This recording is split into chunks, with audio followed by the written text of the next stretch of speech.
Alors bonjour à tous, c'est Puish. Aujourd'hui, on se retrouve, comme vous pouvez le voir, pour la trilogie Urban Legend. Oh là là, alors ça c'est c'est du lourd, on va dire. On va dire c'est du lourd. Alors encore une fois, vous allez croire que je fais de la pub, mais en fait, je ne suis absolument pas payé et c'est bien malheureux. Voilà. Et tu m'étonnes. Eh ben, c'est une fois encore ESC. Bah écoutez, cet éditeur, une fois de plus, a fait le taf. Avec vraiment, bah déjà, on peut voir que les affiches des trois films sont vraiment très jolies. C'est vraiment du lourd. Alors, un Blu-ray, hein, tout ce qu'il y a de plus classique, voilà. Mais franchement, de très bonne qualité. En plus, on a une qualité d'image qui est vraiment excellente, euh, comme très très souvent hein, avec ESC. Bah écoutez, une Urban Legend, c'est un film de 1998.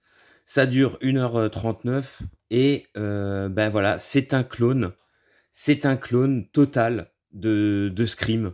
Ça c'est clair et net. C'est un film ben voilà qui se veut un Scream-like, c'est-à-dire on va avoir une bande d'étudiants, voilà, qui vont se faire décimer par un tueur encapuchonné comme ça. Ils vont se faire tuer pendant tout le film. On va pas savoir qui est le tueur, en gros. On va essayer de se dire, tiens, mais est-ce que ce serait pas lui? On va avoir toute une galerie comme ça de personnages plus ou moins suspects. Voilà, alors l'héroïne du film, c'est elle. Alors l'actrice, comment elle s'appelle? Je sais même pas. J'avoue que j'avoue que j'ai un trou. Il y a Jared Leto dans le film. Il est tout jeune. Il joue un pseudo reporter. Donc ça, c'est la meilleure copine de notre personnage principal. Pareil. Alors l'actrice, elle en fait des mégatonnes. Bon, moi, elle m'a bien fait rigoler, notamment dans les scènes finales. Vraiment, c'est du lourd. Elle est amoureuse, ouais, voilà, de Jared Leto. Il y aura plein de petits trucs à la con. Alors, le film, on est quand même clairement, mais vraiment clairement, largement en dessous de Scream tout de même. Le film reste sympathique. Hein, bon, Jamie Blanks, le réalisateur, il a rien fait de particulier. Hein, c'est pas un réalisateur de ouf. On va dire, c'est un honnête faiseur. Voilà, il a fait. C'est vraiment une copie de Scream. Après, moi, je trouve que le film a tout de même des défauts. C'est-à-dire, faut bien avouer un truc, à l'inverse de Scream, le casting de personnages. Oh, si on enlève Jared Leto, euh, il est, il est vraiment pas ouf. En fait, il y aura aussi le sieur, merde. Ah putain, j'oublie tous les noms. L'acteur qui, euh, l'acteur qui joue Freddy, voilà, Robert Englund, voilà. Il jouera aussi un des profs dans le film, d'ailleurs avec des scènes assez rigolotes. C'est court, c'est n'importe quoi. Le mec, comme par hasard, mais ça c'est typique des films ou des séries, tu sais. Il se passe un truc autour des légendes urbaines, comme par hasard. Ils étudient, il y a un prof spécialisé dans les légendes urbaines, ils étudient ça en cours. Enfin, d'ailleurs, dans des scènes de cours qui seront vraiment assez ridicules, les scènes dans l'amphithéâtre. Après, le film a par exemple pour lui une scène d'intro fort bien menée. Vraiment, une scène d'intro vraiment pas mal. Avec notre tueur comme ça à l'âge qui va décapiter une pauvre victime planquée à l'arrière de sa voiture. On a toute une petite scène comme ça, avec une bonne petite ambiance. Somme toute très classique au départ, on se dit voilà, elle tombe en rade, elle va dans une station-service bizarre, la nuit, au fin fond de Pétaouchnok, tu vois.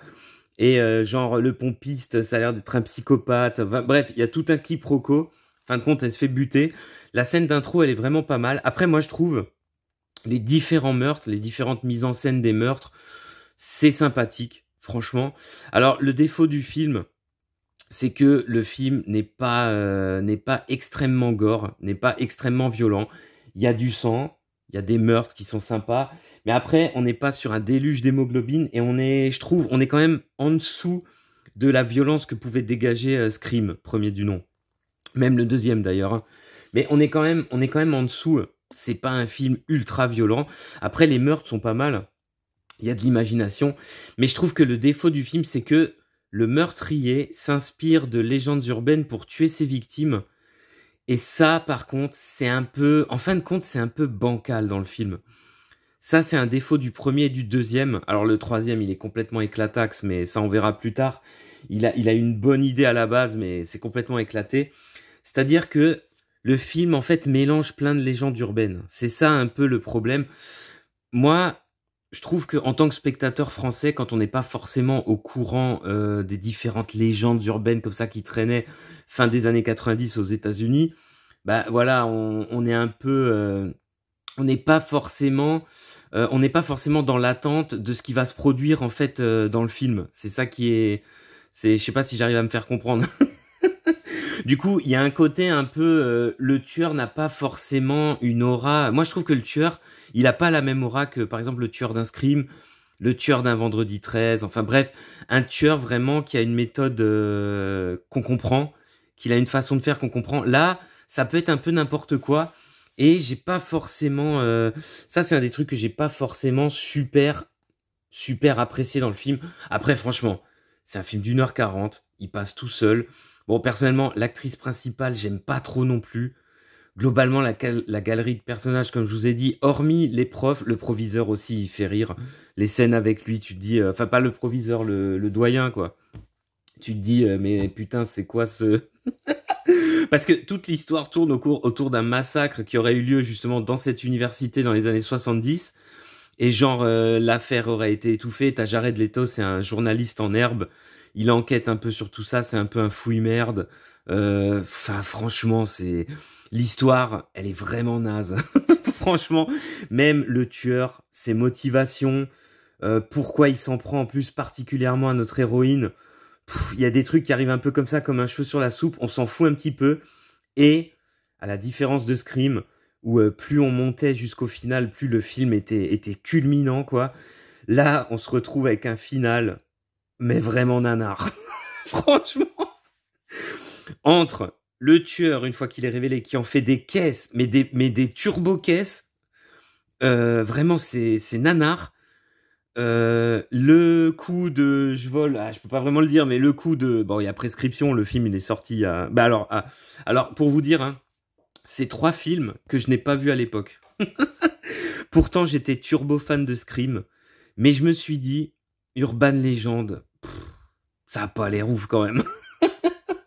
Du coup, j'ai fait totalement l'impasse. En fait, j'ai découvert ces films finalement. Je les ai vus pour la première fois la semaine dernière. Je me suis regardé les 3 à la chaîne. Donc ouais, la fin, elle est turbo nanarde. Par contre, la scène juste avant le générique, la toute dernière scène du film, je l'ai trouvée vraiment excellente, en mode à suivre. Ça, c'était vraiment excellent. Par contre, un petit peu à la mode. D'ailleurs, la fin du film est un petit peu à la mode du premier Halloween. On sent plein d'influences dans le film, hein.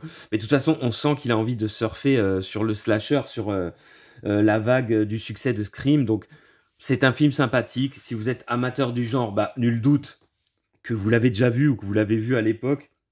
Un film globalement sympathique, un petit peu brouillon, je trouve, et quand même largement en dessous de Scream. Alors, 2 ans après, qu'est-ce qui débarque ? En toute logique, on est en plein dans la... Même si, tournant des années 2000, ça a commencé un petit peu à se calmer, en tout cas dans le cinéma américain, voilà, l'année 2000, Urban Legend 2, coup de grâce. Alors ça, c'est énorme. Alors toujours une jaquette vraiment ultra stylée, vraiment stylée. Je vous dirai quelque chose là sur les jaquettes juste après, à la fin de la vidéo, c'est assez rigolo. Parce que en fait, je vais vous le dire tout de suite, rien à foutre. En fait, il y a quand même un truc. Maintenant, j'ai vu les films. Donc, bon, j'avais pas regardé vraiment en détail les images, mais il se trouve... Alors là, je sais pas si c'est fait exprès, il se trouve, petite erreur éditoriale, il y a un screen de qui est le tueur derrière cette jaquette, derrière les photos qu'il y a à l'arrière du 1, et à l'arrière du 2, c'est exactement pareil. Ils ont mis un screen qui montre clairement qui sont les méchants du 2, quoi. Donc ça, c'est assez... Voilà, je m'en étais pas rendu compte avant, forcément, mais maintenant que j'ai vu les films, je me suis dit, ah ouais, quand même, ils ont fait ça, c'est un peu n'importe quoi. Mais sinon, ça reste, voilà, la jaquette, elle est super belle. Donc là, Urban Legend 2, coup de grâce, un film des années 2000, pareil, il dure 1h37, je crois, il est quasiment réalisé par John Ottman Et qu'est-ce qu'il a fait, le John Ottman? Ben, John Ottman, c'est l'auteur du, du film de super-héros de sinistre mémoire, Superman Returns. Aïe, aïe, aïe, aïe, aïe. Alors, Urban Legend 2, clairement, on est sur une redite du premier. Alors, on part sur une nouvelle histoire, donc ça, c'est pas mal. On est avec complètement une autre galerie de personnages. Alors, il y a Eva Mendes dans le film. Ça, c'est pas mal. Elle a un second rôle, pour ceux qui apprécient l'actrice comme moi. Il y a l'actrice principale, c'est la blonde, là. Je sais plus comment elle s'appelle. Je sais pas si c'est noté. Je sais pas, je pense Jennifer Morrison. Je sais pas, parce qu'il y a tellement de... Il y a tellement... Pareil, on a tout... Il y a le gros Black, là. Lui, il jouait dans plein de films. Il m'a toujours fait marrer, lui. Dans Hors Limite, dans Roméo doit mourir. Il a joué dans tout plein de films américains comme ça euh, d'exploitation, là, au tournant des années fin 98-2000. Il m'a toujours fait marrer, le petit gros, là. Il a un côté très rigolo, ce mec. Donc, il est aussi dans le film. Donc là, l'histoire, c'est quoi? En gros, on va suivre cette fille qui est dans une université d'étudiants en cinéma. Voilà. Et ben pareil, il va y avoir une série de meurtres au fur et à mesure. Les personnages autour d'elle vont se faire zigouiller par un tueur. Alors cette fois-ci, un tueur habillé en escrimeur. Bah c'est pas mal, c'est original. Et pareil, le film se veut à la manière de Scream 3. Le film est sympathique tout de même parce que il se veut aussi une espèce de film dans le film, puisqu'on est dans une école d'étudiants en cinéma. Des étudiants en cinéma qui sont tous en train de tourner leur film de fin d'études. Donc on sera en même temps sur des tournages. On sera en même temps, parfois, plusieurs fois dans le film, on aura en fait des extraits d'un film en particulier qui sont en train de tourner. On aura plusieurs scènes, bah, notamment, évidemment, on a ça sur la scène d'intro, là, dans l'avion, c'est vraiment pas mal. D'ailleurs, j'aime bien voir l'envers du décor, hein, quand on passe du film dans le film à notre film à nous. On voit comme ça tout le cockpit, tout ce qu'il y a autour pour nous faire croire en tant que spectateur c'est la magie du cinéma, quoi. Donc ça, c'est vraiment pas mal. Ça, c'est sympathique. Pareil, plus tard dans le film, au milieu du film, on aura une scène de film dans le film, puis les personnages qui regarderont un autre personnage filmé au caméscope, un des meurtres dans un des décors. Ils penseront d'ailleurs, ils font des espèces de projections de rush, comme ça, ils regardent. Ils penseront d'ailleurs que c'est quelqu'un qui a filmé autre chose, comme ça, avant de voir le meurtre en lui-même. Ils s'interrogeront d'ailleurs sur si c'est vrai ou faux. Donc ça, c'est tout des scènes vraiment sympathiques.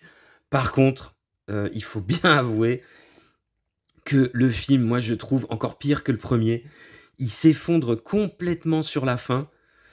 C'est-à-dire, pareil, les 20 dernières minutes, le dernier quart d'heure, dès qu'il y a la résolution, on se dit, mais c'est trop con.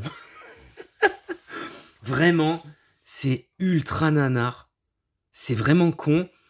Voilà, ça fait rire. Alors, si vous le prenez comme moi, du bon côté, bah écoutez, ça fait rire. Ça termine en bon petit nanar. Et une fois de plus, juste avant le générique, on a une scène supplémentaire qui répond en fait à la scène supplémentaire qu'on avait à la fin du 1. Et sans vouloir dire exactement ce qui se passe, la scène est vraiment excellente et c'est trop dommage que finalement elle ne sera pas exploitée dans un éventuel 3e épisode, puisque oui, 3e épisode il y a bien eu, mais on est sur un immonde DTV sorti en 2005, voilà, dont tout le monde se branle. Il y avait la mode des DTV, bah voilà, Urban Legend 3 c'est ça. Et donc on n'aura jamais la suite promise par les deux fins qui collaient l'une à l'autre. On n'aura jamais vraiment la suite promise. Et ça, c'est vraiment con. Parce que, même si, voilà, on est clairement sur du sous-scream, c'est exactement celui-là. Hein, c'est exactement la même recette. D'ailleurs, notre héroïne, son film de fin d'année, c'est un film sur un tueur. Donc, c'est vraiment le film dans le film. Sur un tueur qui tuerait ses victimes en utilisant des légendes urbaines. Donc, voilà, on est vraiment sur le film dans le film dans le film. Mais c'est trop dommage que la fin n'a pas été exploitée, putain, pour nous faire un vrai 3e épisode. Ça, c'est vraiment trop con. Parce que, oui, donc silence radio. Et 5 ans plus tard, aïe, aïe, aïe, aïe, aïe, il y a cette chose qui débarque. Urban Legend 3, Bloody Mary, réalisé alors par Marie Lambert. Alors, Marie Lambert, qui c'est? Hein? Eh ben, c'est la réalisatrice de Cimetière 1 et 2. Alors, des grands classiques, on va dire, du cinéma d'horreur des années 80, je crois, Cimetière. Hein. la décennie 80, que je n'ai, pareil, que je n'ai jamais vu, donc petite lacune du Puich, hein, vous m'excuserez, je les ai jamais vus, ces putains de films. Alors, entre-temps, elle a fait... par la suite, hein, après celui-là, mais déjà, elle a tourné que de la merde, en gros. Elle a tourné Gatoroid versus Lézarus. D'ailleurs, je l'ai pas vu celui-là, faudra que je le regarde, parce que j'en ai vu toute une chier, hein, de Crocosaurus versus Sky Shark. Vous imaginez, vu mes goûts, les collections de films comme ça, là, les trucs sci-fi complètement éclatés, j'en ai plein. Bah justement, on serait sur une alors là, on est sur une production. Aïe. Alors là, j'ai envie de dire aïe. Pourtant, à l'inverse des deux autres, il y avait une bonne idée au départ. Donc, le film sort en 2005. Il dure à peu près pareil, comme les autres, 1h40. Il y a une très bonne idée au départ. C'est que on part sur une histoire, une légende urbaine qui va finalement cadrer toute l'histoire du film. Donc, dans ce film-là, c'est ça qui est bien. C'est que finalement, on est sur une légende urbaine qui définit en fait tout le film. Donc, l'histoire d'une jeune fille dans les années fin 69 qui participe à un bal et en fait qui va être plus ou moins victime d'une tentative de viol par une bande d'enculés, hein, de blousons noirs de je sais pas quoi de l'époque des States, là. Ces mecs-là vont en fait, elle va s'enfermer dans une malle, elle va mourir comme ça, et en fait il y a une espèce de malédiction autour de son histoire. Et donc les personnages, donc le personnage principal c'est elle là, donc pareil, les acteurs, je vous passe l'acting, mais écoutez, voilà, l'acting du film résumé. Voilà, c'est à chier, hein, je crois que c'est, voilà. Alors le fantôme il est pas trop mal, alors oups, spoiler, ben oui. Parce que là, on passe clairement dans ce film. Alors, on ne sait pas, justement, c'est n'importe quoi. On passe clairement dans la légende urbaine à base de fantômes et on passe clairement sur quelque chose de clairement horrifique dans ce 3e épisode. Alors, c'est assez sympathique, à vrai dire, mais malheureusement, parce que il a quand même des atouts, ce petit film. Déjà, bon, on va dire ce qui est, on ne s'ennuie pas trop. On s'ennuie pas trop. On baille poliment pendant le film, mais sans plus. C'est pas trop chiant, c'est pas insupportable. Les meurtres, il y a beaucoup d'imagination, ils sont très différents, ils sont basés sur plus ou moins des apparitions comme ça de fantomatiques.